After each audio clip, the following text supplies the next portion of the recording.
বিএনপির ভারপ্রাপ্ত চেয়ারম্যান তারেক রহমান বেশ কয়েক বছর ধরেই লন্ডন থেকে দল পরিচালনা করছেন। তবে বিএনপির চেয়ারপারসন খালেদা জিয়া চিকিৎসার জন্য লন্ডন যাওয়াকে কেন্দ্র করে অনেকের মনে প্রশ্ন জেগেছে দলটিতে কোনো শূন্যতা তৈরি হবে কিনা।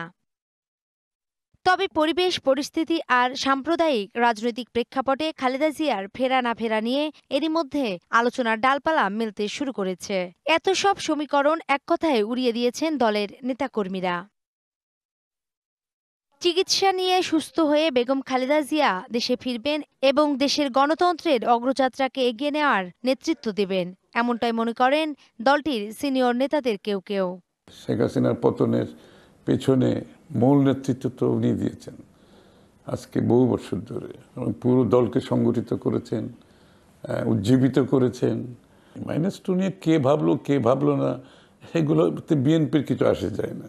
বিএনপি অন্তর্বর্তী সরকারের কাছে নির্ধারিত সময়ের মধ্যে নির্বাচন দাবি করেছে, বলছেন সংস্কারের কথাও, অন্যথায় দিয়ে রেখেছে আন্দোলনের হুঁশিয়ারিও, যার অগ্রভাগে থাকছেন খালেদা জিয়া।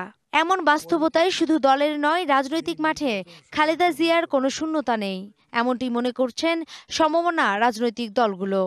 বিএনপি চিন্তা করছে, তারা মনে করে যে ডিসেম্বরের মধ্যে নির্বাচন হতে হবে।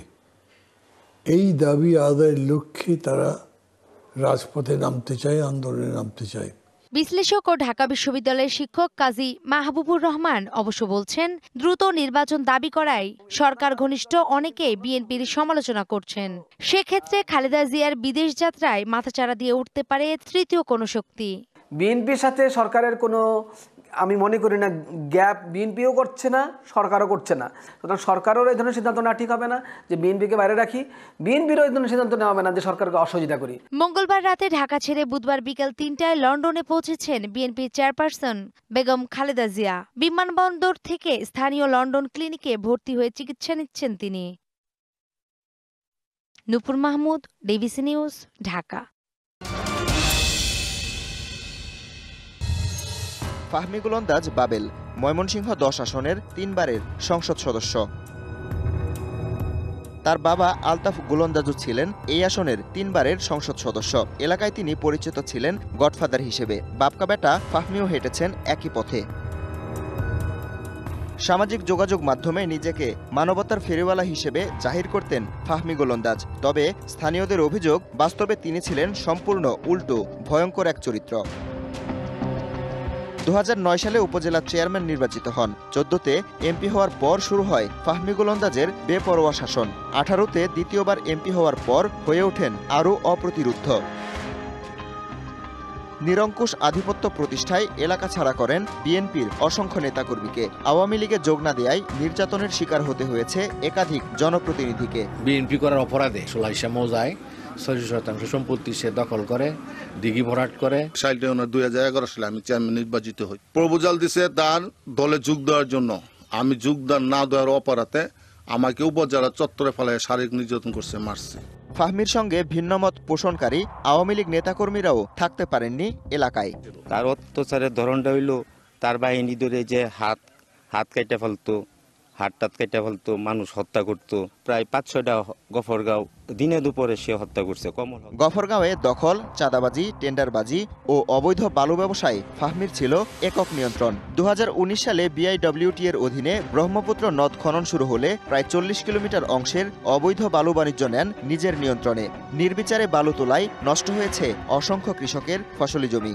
তার নিজস্ব একটা বাহিনী ছিল, যেটা সবাই বাবেল বাহিনী। দলীয় অনেক লোকজন, নিরীহ অনেক লোকজনকে নির্যাতন করে, পঙ্গুত্ব বরণ করে, অনেকে আহত হয়েছে, অনেকে নিহত হয়েছে। এই বাহিনী দিয়া চাঁদাবাজি, লুটতরাজ, এই টেন্ডারবাজি, বালু মহল থেকে ধরে এমন কোনো কর্ম নাই সে করে না। যদি সরকারি কর্মকর্তা কর্মচারীদের ওপরও খবরদারি করতেন ফাহমি। তার কথা মতো কাজ না হলে পেটোয়া বাহিনী দিয়ে চালানো হতো নির্মম নির্যাতন। বিএনপির কমপক্ষে 250 নেতাকর্মীর বাড়িতে হামলা, অগ্নিসংযোগ ও লুটপাটের অভিযোগ আছে। গফরগাঁওটা আলাদা রাষ্ট্র, তার শাসনে চলত। সারা গফরগাঁয়ে প্রায় 2 থেকে 250 বাড়িঘর ভাঙছে, তাদের বাড়িঘরে আগুন দিছে। শালটিয়া ইউনিয়নের বাগুয়া এলাকার এই বাড়িটি ছিল ফাহমি গোলন্দাজের টর্চার সেল। কথা না শুনলে এখানে ধরে এনে চালানো হতো পাশবিক নির্যাতন। বিদেশি কুকুরের খাঁচায় ছেড়ে দেওয়ার মতো মধ্যযুগীয় বর্বরতাও চলত। তার নির্যাতনে অনেকেই হয়ে গেছেন পঙ্গু। যদি কেউ তার বিরোধিতা করছে, তার বাহিনী পাঠিয়ে দিয়া তার বাড়িতে নিয়ে টর্চার করত। ক্ষমতার দাপটের সাথে পাল্লা দিয়ে বেড়েছে ফাহমির সম্পদ। দশম সংসদ নির্বাচনের হলফনামায় তিনি বার্ষিক আয় দেখান মাত্র 2,46,000 টাকা। 10 বছরের ব্যবধানে তা 127 গুণ বেড়ে হয় 3,12,00,000-এ। একই সময়ে তার অস্থাবর সম্পদ বেড়েছে 225 গুণের বেশি। দশম সংসদ নির্বাচনের হলফনামায় 6,46,000 টাকার অস্থাবর সম্পদ দেখান ফাহমি। দ্বাদশে তা বেড়ে হয় 14,54,00,000। এমপি হওয়ার আগে জানিয়েছিলেন তার স্থাবর সম্পদ নেই, আর দ্বাদশ নির্বাচনের হলফনামায় দেখান 6,02,00,000 টাকার সম্পদ। জ্যামিতিক হারে সম্পদ বেড়েছে এমপি পত্নী শারমিন গোলন্দাজেরও। একেবারে শূন্য থেকে 10 বছরে হয়েছেন 500 ভরি স্বর্ণ, 8টি ফ্ল্যাট, 2তলা বাড়ি এবং কোটি টাকার মালিক। হলফনামায় যতটুকু সম্পদ দেখানো হয়েছে, বাস্তবে ফাহমির সম্পদ অনেক গুণ বেশি। এরই মধ্যে তার অবৈধ সম্পদ অনুসন্ধান শুরু করেছে দুর্নীতি দমন কমিশন। DBC news desk.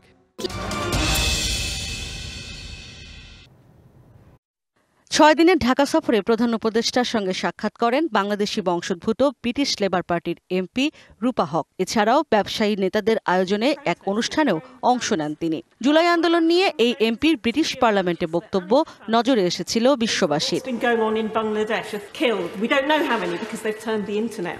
বুধবার উত্তরায় বেসরকারি অতীশ দীপঙ্কর বিশ্ববিদ্যালয়ে রূপা হককে সংবর্ধনা দেয়া হয়। সেখানে কথা বলেন ডিবিসি নিউজের সঙ্গে। বলেন তিনি নিজে নির্বাচিত জনপ্রতিনিধি, তাই সবসময় নির্বাচনের পক্ষে। আমি আশা করি যে ইলেকশন হবে, যদি খুব তাড়াহুড়ো হয় এটা ভালো না, কারণ একটু স্টেবিলিটি লাগবে, সিস্টেম বানাতে হয়। কিন্তু একদিক দিয়ে যদি অনেক দিন ইলেকশন না হয় এটাও খারাপ, কারণ আমি হচ্ছে একজন ইলেক্টেড এমপি, যদি কোনো এমপি নয় এটা ভালো না, এটা নট ডেমোক্রেটিক।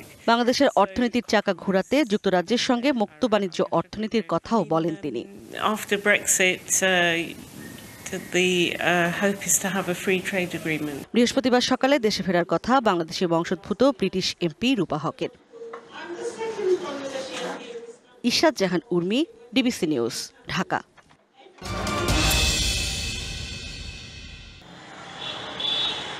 সারি সারি এমন তাঁবু দেখে অনেকেই ভাববেন হয়তো কোনো পর্যটক দল, কিন্তু বাস্তবতা হলো এরা সবাই পরিবেশকর্মী। রাজধানীর কারওয়ান বাজারের পান্থকুঞ্জের গাছ কেটে এবং পার্ক ধ্বংস করে উন্নয়ন কর্মকাণ্ডের প্রতিবাদে প্রায় 1 মাস ব্যাপী দিনরাত এভাবেই অবস্থান করছেন তারা। কারওয়ান বাজার এলাকায় একমাত্র পার্ক এই পান্থকুঞ্জ। এলাকার মানুষের নিঃশ্বাস ছাড়ার এই জায়গাটি এরই মধ্যে প্রায় ধ্বংস করে ফেলা হয়েছে গাছপালা কেটে। এলিভেটেড এক্সপ্রেসওয়ের র্যাম্প নির্মাণের জন্য এই পার্ক ধ্বংস করে শুরু হয়েছিল নির্মাণ কাজ। পরে পরিবেশ কর্মী এবং স্থানীয়দের প্রতিবাদে বন্ধ রাখা হয়েছে কাজ। এক্সারসাইজ করবে সকালে বিকালে, বাচ্চাদের নিয়ে এসে খেলবে, কনক্রিটের ভিতরে বন্দী হয়ে আছে মানুষ। নিঃশ্বাস নেওয়ার যে জায়গাটা, এটা অবশিষ্ট থাক, মানে এটা বেঁচে থাকুক আর কি। এই পান্থকুঞ্জ পার্ক যতদিন না পর্যন্ত জনগণ এবং নাগরিকের জন্য সবুজায়ন করে এবং ডিজাইন করা হচ্ছে না, ততদিন পর্যন্ত আমরা আমাদের আন্দোলন চালিয়ে যাব। এই পার্কের অস্তিত্ব বিলীন হলে নিঃশ্বাস নেবার কিংবা শিশুদের খেলাধুলার জন্য আশপাশের কোথাও বিকল্প দেখছেন না স্থানীয়রা। মানে ব্রিজের জন্য কাজ চালানো হচ্ছে, আমরা খেলতেও পারি না, রাস্তাঘাটে খেলা লাগে, অন্য জায়গায় কোনো মাঠ নাই, খেলতে পারি না। আমাদের এই পার্কটা চাই, এটা খেলার জন্য, পাখির জন্য। এটা বন্ধতে অনেকে রোগ অসুখ হয়ে বসতে করে কি আসতে পারে না। এখানে আশেপাশে কোনো পার্ক নেই আমাদের। পরিবেশ কর্মীদের অবস্থানের মধ্যেই সম্প্রতি পরিবেশ সহ বেশ কয়েকজন উপদেষ্টা এই এলাকা পরিদর্শন করে পার্ক রক্ষার আশ্বাস দেন, কিন্তু বাস্তবে তা মেলেনি এখনো। এলাকাবাসীর দাবি, আমাদের তরুণ পরিবেশ কর্মীদের দাবি যে এই পান্থকুঞ্জ অবিলম্বে অবমুক্ত করে এখানে আবার সবুজ ফিরিয়ে আনা হোক। বিগত 5-6 মাস ধরে সরকার ক্ষমতায় এসে পড়েছে, এখন কিন্তু পুনর্মূল্যায়ন করার হচ্ছে উপযুক্ত সময়। পরিবেশ বিজ্ঞানীরা বলছেন, উন্নয়নের নামে এভাবে পার্ক ধ্বংস হলে সামনে ভয়াবহ পরিস্থিতি হবে রাজধানীর। নাগরিক বিবেচনায়, পরিবেশ বিবেচনায়, প্রাণ প্রকৃতির বিবেচনায় সেখানে এই ধরনের নির্মাণ কাজ থেকে সংশ্লিষ্ট কর্তৃপক্ষ বিরত থাকবেন এবং এই পার্কে, পান্থকুঞ্জ পার্কে তার পূর্ব অবস্থায় ফেরত নিয়ে যাওয়া হবে। পান্থকুঞ্জ রক্ষা না হওয়া পর্যন্ত অবস্থান কর্মসূচির আন্দোলন চালিয়ে যাবে বলে জানিয়েছেন পরিবেশ কর্মীরা। মনিরুল সোহাগ, ডিবিসি নিউজ, ঢাকা। আমার স্বপ্ন ভেঙেছে বহুবার, কারণ একটাই, মধ্যবিত্ত আমার পরিবার। টিকটকে বাবা মা ও সাংসারিক অবস্থা নিয়ে এভাবেই ভিডিও পোস্ট করতেন জুলাই গণ অভ্যুত্থানে নিহত 21 বছর বয়সী ফরিদ সোয়াল। 5ই আগস্ট সকালে খাবার খেয়ে মায়ের কাছে বিদায় নিয়ে আন্দোলনে যান ফরিদ। সেখানেই গুলিবিদ্ধ হয় সে। পরে 6ই আগস্ট চিকিৎসাধীন অবস্থায় ঢাকা মেডিকেল কলেজ হাসপাতালে মৃত্যুবরণ করে ফরিদ। বাবা মায়ের জন্য একটি বাড়ি তৈরির স্বপ্ন দেখত ফরিদ, আর এজন্য করেছিল পাসপোর্টও। দেশের আন্দোলনে নামলে শহীদ যদি আমি মরি তা শহীদই মরা মরবো। যাইবো যাই কইছে আমার বাড়ি করে দিব, ঘর করে দিব, আমার দানা মানা মুক্তি করবো। আল্লাহ মনের শহীদ। ছেলে ফরিদের উপার্জনই ভরসা ছিল বৃদ্ধ এই দম্পতির। তার অনুপস্থিতিতে হতাশা নেমে এসেছে পরিবারটিতে। ফ্যামিলিটা যে কীভাবে চলছে, কীভাবে চলাফেরা করতেছে, ওটা খাই আসে না খাইছে, এটা কোনো কেউ কর্মকর্তা কেউ জিজ্ঞেস করে নেই। ভোলার স্বপ্ন ছিল একটা, যেমন একটা নিজে একটা ঘর তুলে থাকবো। আমার সরকারের কাছে আমাদের এতটুকুই আবেদন, একটু জায়গা জমি কিনতে পারে, সরকার যেন একটু সাহায্য করে। প্রশাসনের পক্ষ থেকে আন্দোলনে শহীদদের পরিবারকে আর্থিক সহায়তা দেওয়ার পাশাপাশি পরিবারের একজন সদস্যকে কর্মসংস্থানের কথা জানিয়েছেন জেলা প্রশাসক। তাৎক্ষণিকভাবে জেলা প্রশাসনের পক্ষ থেকে আমরা কিছু আর্থিক সহায়তা এবং খাদ্য সহায়তা দিয়েছি, যাদের সে হয়তো উপার্জনশীল একমাত্র ব্যক্তি ছিল। এইরকম ওই পরিবারে যদি অন্য কেউ থাকে তাকে হয়তো একটা কর্ম দেওয়ার আমাদের এরকম একটা প্ল্যান আছে।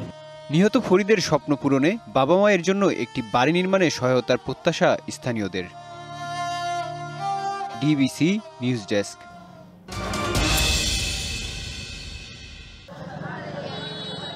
5ই আগস্ট রাজনীতির পট পরিবর্তনের পর দীর্ঘ 5 মাস পেরিয়ে গেলেও খুলনায় পুরোপুরি সক্রিয় হয়নি পুলিশ। আর এই সুযোগটি কাজে লাগাচ্ছে সন্ত্রাসীরা। পলাতক ও জেলে থাকার চিহ্নিত সন্ত্রাসীরাও এলাকায় ফিরতে শুরু করছে ডাকাতি, চাঁদাবাজি ও ছিনতাই। তাদের সঙ্গে যোগ দিয়েছে স্থানীয় কিশোর গ্যাং ও বখাটেরা। নাজুক পরিস্থিতিতে আতঙ্কিত নগরবাসী। একটা দোকানে না, অনেকগুলো দোকানে হচ্ছে, অনেক দোকানে সকলে নীরব চাঁদাবাজির শিকার হচ্ছে। আমার কাছে চাঁদা চাইছে, আমি চাঁদা দিই নাই। আমি আজ প্রায় 2.5 মাসের উপরে দোকানে যাই না ওদের ভয়তে। অনেকেই আমাদের কাছে যে সংবাদ বা প্রশাসন যেটা জানাচ্ছে যে সব কাজ আমরা করতে পারছি না। অনেকেই পতিত স্বৈরাচারের দোসররা এখনো অবস্থান করছেন বিভিন্ন জায়গায়। পরিস্থিতি নিয়ন্ত্রণে আনতে আইন শৃঙ্খলা রক্ষাকারী বাহিনীকে পদক্ষেপ নেওয়ার নির্দেশনা দেন স্বরাষ্ট্র উপদেষ্টা। চাঁদাবাজির জন্য আপনারা যদি সচেষ্ট না হন, সেই সময় হয়তো আপনাদের এগেইনস্টে কিন্তু আমাদের ব্যবস্থা নিতে হবে। কিন্তু তারপরেও খুব একটা উন্নতি হয়নি আইন শৃঙ্খলা পরিস্থিতির। যখনই অপরাধীরা অপরাধ করার ফলে শাস্তি পাবে, তখন সে নিজে এবং তাকে দেখা দেখি অন্যরাও আসলে অপরাধ করা থেকে বিরত থাকবে। তবে পরিস্থিতি নিয়ন্ত্রণে আইনগত ব্যবস্থা নেওয়ার আশ্বাস পুলিশের। জনগণ এবং পুলিশ হাত ধরাধরি করে কিন্তু চলা শুরু করছি আমরা, এবং রেজাল্ট আসতেছে, ভালো রেজাল্ট আসতেছে। খুলনা বিভাগের 9 জেলায় গেল 5 মাসে হত্যার ঘটনা ঘটেছে 209টি। DBC news desk.